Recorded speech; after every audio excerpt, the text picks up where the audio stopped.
Hey YouTube, it's Flowy Fan since 2000, better known as that Virgo Vixen, and I'm here with an all-new review for Love and Hip Hop Hollywood, Season 2, Episode 6.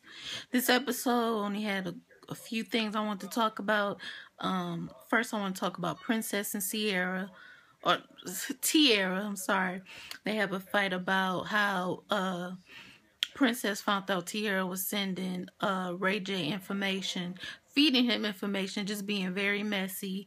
They cuss each other out, and basically, she's just like, you didn't have to do that. She was like, well, how can you expect me to stay loyal to you? Me and you were AJ's exes, and me and you are not friends. And I was just like, that's messed up, Tiara.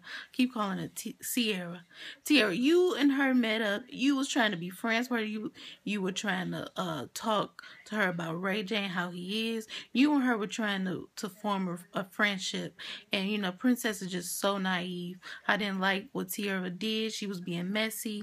Her and Princess getting into it, and she socked her like twice. She came at Tiara, and Tiara was just going hard, saying, you don't know me, I'll F you up. And she was just like, you can't do anything, you too fat, you can't even run and chase me. She was like, I bet you if I run fast, I can run faster than you. And basically, when she calls Tiara fat, she spits at Princess. Jackie and Megan in style, just spit at her. And if that was me, if I was Princess, I would have effed Tiara up. It wouldn't have even been up for discussion. Would have been no way she would have been doing that mess to me, spitting at me. I would have beat her down. And basically it was just a mess. Moniece was there, and Amber, or not Amber, April was just like, I'm trying to stay neutral. I'm not trying to get into any mess, but she knew Tiara was doing something wrong. Basically, Amber's sitting down, still having those distance feelings for Miles, not knowing that he's gay. And this storyline is really dragging. I'm so ready for Miles to just come out and tell Amber and just let her know. It just seems a little unrealistic that she doesn't already know that.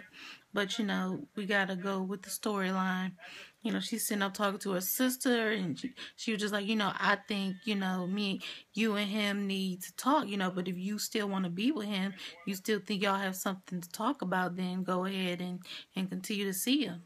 Willie from day 26, he's locked into a contract, and he meets up with Screwface, and that was the former manager or something to day 26. I remember from the Making the Band and the day 26 reality show. I remember Screwface, and basically he's talking about how he wants to get out of the contract and make some big moves because he, has bills to pay, and him and his wife are, kind of struggling. He meets up with his other label. He was just, like, a white guy was telling him, well, I really don't want that for you. I understand it, but, just weigh your pros and cons before you make a decision, basically. And the song he was singing sounded nice, too. I'm always here for Willie. Didn't know he was a solo artist. We'll check out some of his music. But I was a big Day 26 fan. His wife, finds out that he wants to switch labels, and she's not here for it. She just wants any excuse to be like, I need to get on the pole. I need to drop it like it's hot. We got bills to pay. How are you going to be able to pay all these bills? How are you going to switch labels like that? How are you going to make money? Does this label give you more money? We need to make some moves. And basically he's like, this is why I didn't want to tell you, because you overreact. You just need to believe in me and know that I'm going to take care of things, and you don't have to get on the pole if you don't want to. You don't have to get on there. We don't need you to do that. But, she just wants any excuse to get on the pole. Jason Lee and Kamaya meet up with Nikki and Lil B, and, before they can even sit down or even get cordial, Kamaya was just like, oh, hey, Nikki, I just wanted to speak to you because I'm not a bitter bitch. I just wanted to say hello. We got into a little argument, and, I wanted to talk about it. But before they can do any of that, Little B comes for Jason Lee and says, I don't condone what you did with Hazel E. You threw the drink on her. No man should ever throw a drink on a woman. And, you know, he was just like, you weren't there, you don't know what happened. She was like, I don't care. No man throws a drink on a woman. You can't. He ignores her and starts talking to Nikki, and she keeps butting in, and he's just like, okay, I'm not talking to this chihuahua. And she throws a drink on him, and it's just like, wow. And they get into a fight. They go out, and Nikki says, you and her are both my bitches. He says, I'm gonna clown you and talk about you on my blog, and I'm gonna roast you for life. And I was just like, why is Little B always trying to be so confrontational? I mean, I get it, but if anything, let that be between him and Hazel. You know, you and Hazel, we don't even know each other really. So why are you coming so hard for him? You know, but that's what happened with that. Kamaya, I'm still kind of here for Kamaya. Like I said, I don't have a problem with Nikki. You know, I think Kamaya was just like, you're not gonna talk to me any kind of way.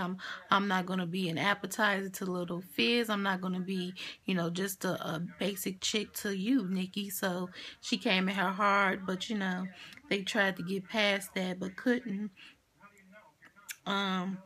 In the last five seconds of the episode, we see Miles. He goes to this therapist, and she's been helping him cope with being gay and trying to help him come out to Amber and his family.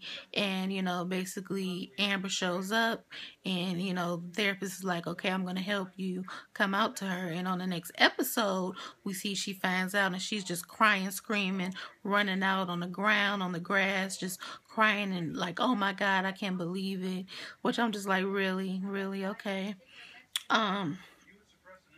You know, we see him coming out to his parents, telling them, and you know, so basically his mom was just like, so what you just saying, F God? You're a man of God, how are you gay? He's just crying like, this is the hardest thing I ever had to do. And I just think it's very sad that the hip-hop world is so homophobic. I think the storyline is great for Love and Hip Hop Hollywood. Seems to be one of the most I guess, taboo topics that they wanted to explore, which is a good thing. Still has some unrealistic qualities and seems like contrived drama, just like most reality shows. But I'm glad they decided to do a topic about gays in the hip hop industry, and they're gonna do a little special afterwards. So that was good. This episode was pretty good. Like I said, I enjoyed it. Just a couple things I want to talk about. Hope you like, comment, and subscribe. Follow me on Twitter and Instagram at The Virgo Vixen. I'll put the links in the more info box. And I'll also put the links to last week's or last episode review. Hope you like this video. Share it on Facebook, Twitter. And I'll see you in my next review.